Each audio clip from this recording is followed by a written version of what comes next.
Hello friends, ഈ video കണ്ണേട്ടൻ voice over കൊടുക്കാമെന്ന് പറഞ്ഞത് കേട്ടോ. പക്ഷെ ഞാൻ സമ്മതിച്ചില്ല, ഇത് എനിക്ക് തന്നെ കൊടുക്കണം എന്ന് പറഞ്ഞിട്ട് 2 ദിവസം മുന്നേ ഇൻസ്റ്റാഗ്രാമിൽ ഒരു വീഡിയോ ഇട്ടുണ്ടായിരുന്നു കേട്ടോ. അതിൻ്റെ ആഫ്റ്റർ എഫക്റ്റ് മൂലം നമ്മളിടുന്ന വീഡിയോ ആണ്. സത്യം പറഞ്ഞാൽ നമുക്ക് ആരെയും ബോധിപ്പിക്കേണ്ട കാര്യമൊന്നുമില്ല. പക്ഷെ പല കമൻസും നമുക്ക് അതിൽ ഹേർട്ടായിട്ടുള്ള കമൻസ് വന്നു കേട്ടോ. കാശ് നിങ്ങൾക്ക് തന്നെ ഈ വീഡിയോ കണ്ടാൽ മനസ്സിലാവും. ഇത് ഫുൾ ഞാൻ പ്രഗ്നൻ്റ് ആയപ്പോൾ മുതൽ മാത്രം എനിക്ക് കഴിക്കാൻ തോന്നിയ ക്രേവിങ്സിൻ്റെ വീഡിയോസാണ് കേട്ടോ. അപ്പോൾ എവിടെയാണെങ്കിലും ഒരു ഇത് പരാതി പോലും, അത് നൈറ്റ് ആണെങ്കിൽ പോലും എനിക്ക് കൊണ്ടുവന്ന ഒരാളാണ് കേട്ടോ. ഇപ്പം നിങ്ങൾക്ക് ഞാൻ ചാമ്പൊക്കെ കാണിച്ചിട്ടുണ്ടാവും. അത് സത്യം പറയാൻ കിട്ടാനിട്ട് പോലും നിങ്ങളെപ്പോലെ സാധാരണ ഒരു ഹസ്ബൻഡ് അല്ല എൻ്റെ. ആക്സിഡൻറ്റിൽ കാലം നഷ്ടപ്പെട്ട ഒരാളെ, എന്നിട്ട് കൂടെ ആൾക്ക് പറ്റണ കാട്ടിൻ രീതിയിലാട്ടോ എന്നെ നോക്കിക്കൊണ്ടിരിക്കുന്നത്. അപ്പോൾ പല കമൻസും നമുക്ക് ഹേർട്ടായിട്ട് തോന്നി കേട്ടോ. അപ്പോൾ അത് കാരണം മാത്രം നമ്മൾ റിയാക്ട് ചെയ്തതാണ്. റിയാക്ട് ചെയ്തതല്ല, എനിക്കിത് വോയിസ് ഓവർ കൊടുക്കണം എന്ന് തോന്നി, അതുകൊണ്ടാണ് കൊടുത്തത്. സത്യം പറഞ്ഞു കഴിഞ്ഞാൽ കടയിൽ നിർത്തില്ല എന്ന് പറഞ്ഞപ്പോഴേക്കും ഞാൻ കരയാൻ തുടങ്ങി.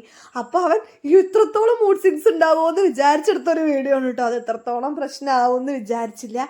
പിന്നേന്ന് വെച്ച് കഴിഞ്ഞാൽ നമ്മൾ അറിയുന്ന ആൾക്കാർക്ക് എല്ലാം അറിയാം ഗായ്സ്, നമ്മൾ എത്ര സ്ട്രഗിൾ കൂടെ പോയിട്ടാണ് നമ്മൾ ഈ ലൈഫിൽ നിൽക്കുന്നത് കേട്ടോ. പിന്നെ ഹോസ്പിറ്റൽ കേസിൻ്റെ കാര്യം പറഞ്ഞു, അതും ഞങ്ങളുടെ വീഡിയോ കാണുന്നത് നമുക്ക് ഡ്രീം ലൈഫ് എന്നൊരു ചാനലുണ്ട്. നിങ്ങൾക്ക് കണ്ടാൽ മനസ്സിലാവും. നമ്മൾ എത്രയോ വർഷങ്ങളായിട്ട് 3 വർഷമായിട്ട് എനിക്ക് ശ്വാസം മുട്ടലുണ്ട് ഗായ്സ്. അപ്പം മുതൽ ഞങ്ങൾ ഹോസ്പിറ്റൽ കേസ് പറഞ്ഞിട്ട് ഒരുപാട് കാശ് എനിക്ക് വേണ്ടി ചിലവാക്കുന്നുണ്ട്. എന്നിട്ട് പോലും ഒരു പരാതി കൂടി മതി. ഇപ്പോൾ ഗായ്സ് ഞങ്ങളുടെ ഷോപ്പ് അടച്ചിട്ട് ഏകദേശം 4-5 മാസമായി. അതുപോലെ തന്നെ ആൾ ജോബിന് പോലും പോവാതെയാണ് എൻ്റെ കൂടെ നിൽക്കുന്നത് കേട്ടോ.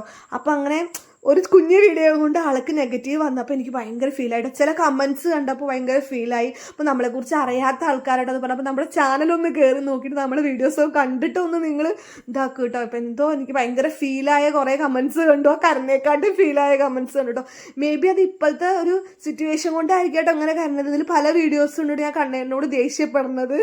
അപ്പോൾ അതുകൊണ്ട് മാത്രമാണ് നമ്മളോട് ഈ വീഡിയോ ഇട്ടത്. അപ്പോൾ അങ്ങനെയൊന്നും അല്ല കേട്ടോ ഗായ്സ്. നമ്മൾ മറ്റുള്ള വീഡിയോസ് കണ്ടു നോക്കുക, എന്നിട്ട് പറയൂട്ടോ. അടുത്ത വീഡിയോ. Bye bye.